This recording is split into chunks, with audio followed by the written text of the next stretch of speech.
Hotel ছাড়তে বাধ্য করা হয়েছে পুলিশ সুপারের নির্দেশে। আমি বলতে চাই, আজকে ডিসি মহোদয় বলছে রংপুরের লোক না হলে নাকি কথা বলা যাবে না। আরে ভাই, তুমি আমার টাকায় আমার ট্যাক্সে তুমি চাকরি করছো।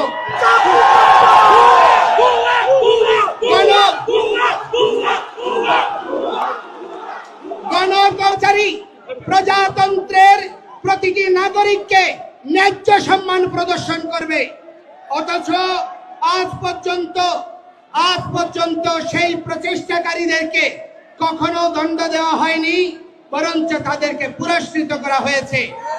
এই অবস্থা আমরা মেনে নিতে পারি না। এই ডিসি কে অবিলম্বে প্রত্যাহার করতে হবে।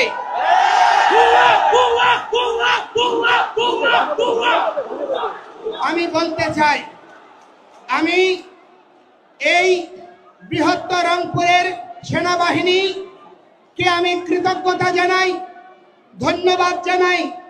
যেখানে যেখানে প্রতিবন্ধকতা হয়েছে তারা তৎক্ষণাৎ ব্যবস্থা নিয়েছে এবং তাদের ব্যবহার ছিল অত্যন্ত মার্জিত এবং সৌহার্দ্যপূর্ণ।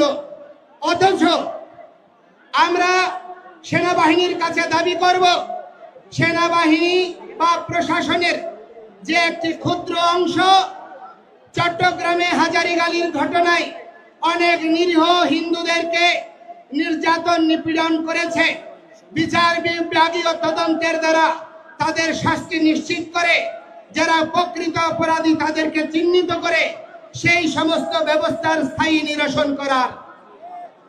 আজকে এইখানে রংপুরে সমাবেশ হচ্ছে, এখানেও সাবোটেজ তৈরি করে। বাংলাদেশে একটার পর একটা নিউজ কিন্তু আমাদের হাতে এসে পৌঁছাচ্ছে বন্ধুরা।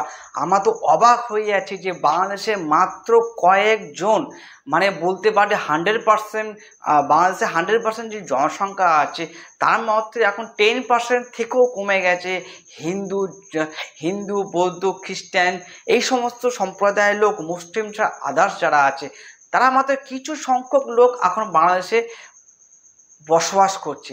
সে বাংলাদেশে মাত্র এই সংখ্যা লোক ওই দেশে এখন থাকতে দেওয়া হবে না বলে যেই ধরনের পরিস্থিতি তৈরি করছে ওখানকার বড় বড় মৌলবাদী যারা আছে, ওখানকার যারা বড় বড় নেতা আছে, তারা একটা কথাই বলছে যে বাংলাদেশকে মুসলিম সংগঠিত করতে হবে, ওখানে 100% মুসলিম সম্প্রদায়ের লোক বসবাস করবে।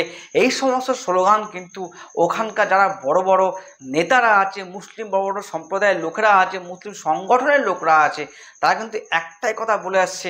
তো সেইখানে দাঁড়িয়ে আজকের যে আমরা ভিডিওটা দেখতে পারলাম, ব্যাকগ্রাউন্ডে চললো, সেখানে দাঁড়িয়ে চট্টগ্রামে যে বড় একটা সভা করেছিল আমাদের হিন্দু ধর্মের কিছু লোক, হিন্দু ধর্মের একজন চিন্ময় প্রভু ওনার নাম, উনি হচ্ছে বাংলাদেশের একজন হিন্দু ধর্মের লোক যিনি ওখানে হিন্দু ধর্ম প্রচার করেন এবং হিন্দুদের নিয়ে সেখানকার যত বড় বড় স্থান আছে, মন্দির আছে, গির্জা আছে, সেই সমস্ত প্রোটেকশন এরা করে।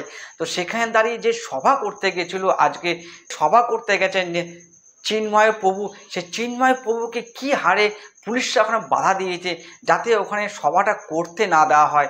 তো সেখান থেকে আমরা অবাক হয়ে গেলাম, এত বাধাকে সরিয়ে গিয়ে যারা হিন্দু ধর্মরা একসাথে মিলে অত বড় একটা সভা করেছে, আমরা দেখে তো অবাক হয়ে গেলাম। যে কোনো মুসলিম সম্প্রদায়ের লোক মোটামুটি 90% উপরে হয়ে গেছে, 95% উপরে মুসলিম হয়ে গেছে। তো সেখান দাঁড়িয়ে এত বড় জনসংখ্যা আমরা দেখতে পারলাম যে ওখানকার প্রশাসন পর্যন্ত সেই সমাবেশটাকে আটকাতে পারলো না। সেই সমাবেশটা কিন্তু আমাদের চিন্ময় প্রভু করলেন এবং খুব ভালো ভালো বক্তব্য কিন্তু দিয়েছেন। আমি ওনাকে বড় স্যালুট জানাই যে স্যার, আপনার মতন লোক যেখানে থাকুক না কেন আমাদের হিন্দু ধর্ম কিন্তু বাঁচিয়ে রাখতেই হবে। সেই ভিডিওটা আবার আপনাদের একবার দেখাই, চিন্ময় প্রভুর কিছু বক্তব্য আপনাদের শোনাই। নাটক শুরু করছে, নাটক প্রশাসন আমাদেরকে যাইতে দিচ্ছে না।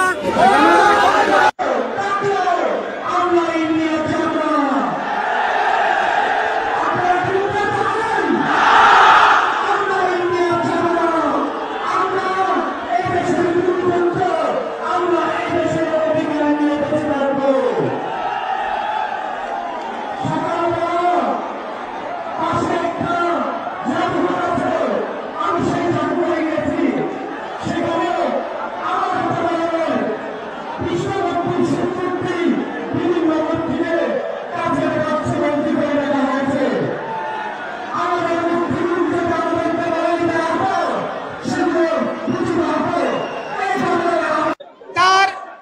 অবস্থানের পরিবর্তন সাধন করার জন্য ভূমি পুত্র আমাদের 1 ইঞ্চি ভূমিকে নিয়ে কাউকে আমরা ছিনিমিনি খেলতে দেব না। আজকে এই ঐক্যবদ্ধ গণতন্ত্র, সমতা, সাম্য, মৌলিক অধিকারের দাবিতে আমরা যখন সংঘবদ্ধ হয়েছি, যে জাতি জাতীয় পতাকা উত্তোলন করে, জাতীয় সঙ্গীত গেয়ে, সাম্যের কথা বলে যে কোনো কর্মসূচি শুরু করে, সেই জাতিকে আজকে অতিশয় দুর্ভাগ্যের বিষয় রাষ্ট্রদ্রোহের মামলায় আমাদেরকে আসামি করা হচ্ছে। অথচ যারা এই জাতীয় পতাকায় 4 তারা লাগিয়েছে, জাতীয় পতাকা ছুঁড়ে ফেলেছে, জাতীয় পতাকা পদদলিত করেছে, জাতীয় পতাকা আর জাতীয় সঙ্গীত পরিবর্তন করতে চেয়েছে, এই সরকার প্রশাসন তাদের বিরুদ্ধে একটি পদক্ষেপ গ্রহণ করেনি। এই অবস্থা প্রমাণ করে পক্ষপাত দুষ্ট সরকার। এই সরকার মৌলিক গণতন্ত্রে, সাম্যে, সমতায় বিশ্বাস যদি করেন, সকলের প্রতি সমান পদক্ষেপ গ্রহণ করুন। আজকে আমরা যখন কর্মসূচি করতে গিয়েছি, মুক্তিযোদ্ধার নাম, সে মুক্তিযোদ্ধার সময় কিন্তু এই হিন্দু ধর্মের লোকরাই কিন্তু সবার আগে এগিয়ে এসেছিল যে না, আমরা পাকিস্তানের সাথে থাকতে চাই না, আমাদের দেশ বাংলাদেশ, সে বাংলাদেশে আমরা থাকব। সেইখানে দাঁড়িয়ে আজকে সেই হিন্দুদের বাংলাদেশকে তাড়াবার জন্য ওখানকার প্রশাসন, ওখানকার পুলিশ, ওখানকার আর্মি কিন্তু সব একত্র হয়ে কাজ করছে।